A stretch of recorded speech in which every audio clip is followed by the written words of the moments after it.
It's a medical mystery. A woman with one rare disorder seems to have another symptom that doctors around the country cannot diagnose. The symptom, she bleeds from the eyes and mouth without warning or explanation. Born on August 30th, 1990, Linny Ikeda had a normal, happy childhood. She loved dolls and stuffed animals, tried soccer, swimming, and gymnastics, and she was very close to her family, in particular, her sister Mavis. In 2008, she graduated from Pearl City High School. It was supposed to be one of the happiest years of her life. What happens when your life comes to an end, but people aren't ready to let you go? Instead, it was the start of her darkest years. I was ready to go and I was ready to leave it all behind. In 2008, my eyes started to get infected, and at that time, we didn't know what it was. Bruises started mysteriously appearing in her eyes, on her arms, chest, back, and abdomen. It's spontaneous. Like, I never know. All I know is when I feel the sharp pains and it's like a hammer hitting my bones. And that's when I know it's gonna show up, and then by then it's too late. The bruising triggered concern that she was being abused. They asked me constantly, and are you being beaten? Are you being beaten by your parents, by your boyfriend? After numerous doctor's visits, including one to the Mayo Clinic in Rochester, Minnesota, she was diagnosed with Gardner-Diamond syndrome, a rare condition that results in unexplained bruising. It's often associated with stress and anxiety. I hurt all the time. I don't want to cry for the way I feel inside. Linny says she was stressed, but not more than any other teenage girl. When I have the bruising, I'm in pain, and just, it wakes me up sometimes. Or I can't sleep. Would this be going on for 9 years, 10 years, 20 years? 2 years later, a shocking symptom emerged. Spontaneous and uncontrollable bleeding from her mouth. Her tongue would split open and stay like that for days. It was just oozing, to the point where at the very first time I had to hold a garbage can and it would just come out. Doctors cauterized the base of her tongue and cut blood vessels, painful surgeries that she endured 11 times. The doctor said they couldn't keep doing the surgeries because she'd lose taste and feeling. I break every single day that I have to wake up and I see the pool of blood on my bed. A year later, it got worse. The blood started coming from her eyes. This is video Linny's mother took. Surprisingly, when it bleeds, it doesn't hurt. It's what leads up to the bleeding. So I'll feel pressure in my eyes will bleed puffy and raw.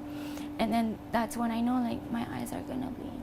It happens mostly overnight, but can drip like tears during the day.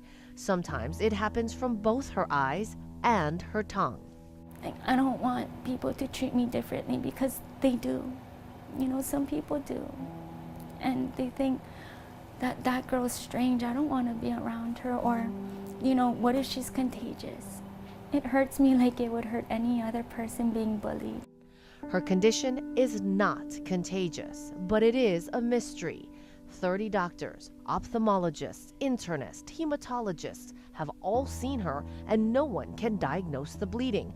They don't even know if it's actually related to Gardner-Diamond syndrome. She has even seen a priest for spiritual healing.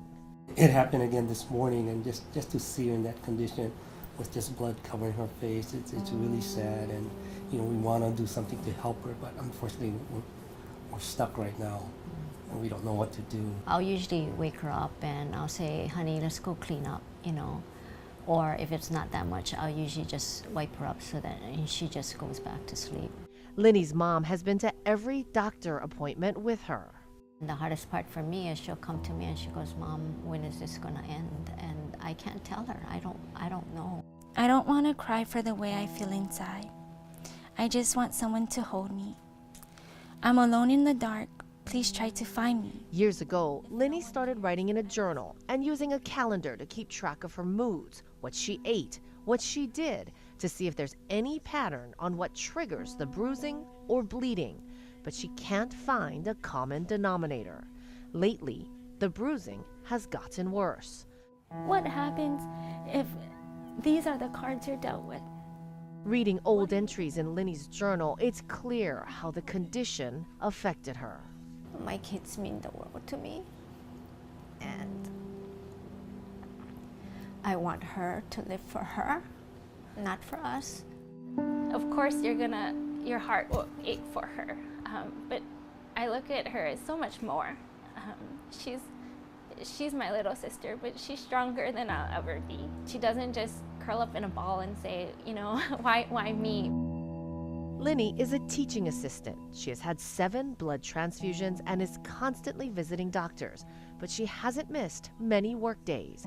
That's where my strength and my courage comes from. It's not from me, but the people around me.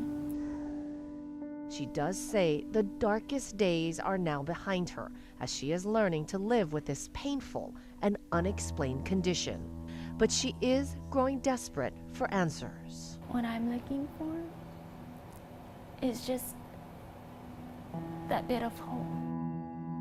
You want to see the light at the end of the tunnel, and I can't see it.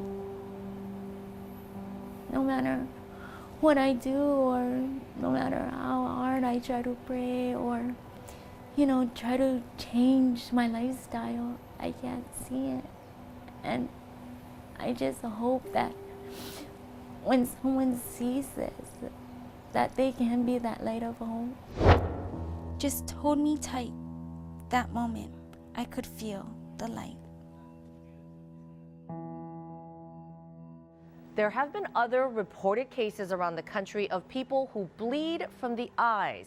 Linny's family is aware of those cases, but those people don't have the combination of bruising and bleeding.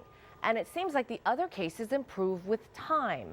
Linny's case is getting worse. I'm Lynn Kawano, Hawaii News Now.